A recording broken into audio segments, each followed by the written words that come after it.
Magandang araw mga minamahal, saglit lang po ito, wag niyo po munang ililipat.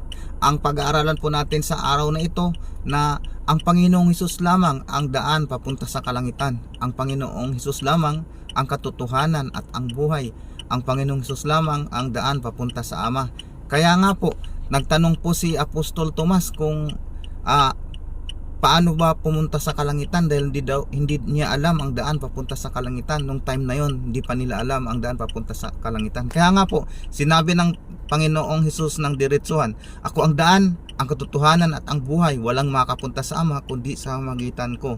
Kaya ganon din po tayo mga minamahal, kung magtitiwala tayo sa Panginoong Hesus, magkaroon tayo ng buhay na walang hanggan at malalaman natin ang daan papunta sa kalangitan.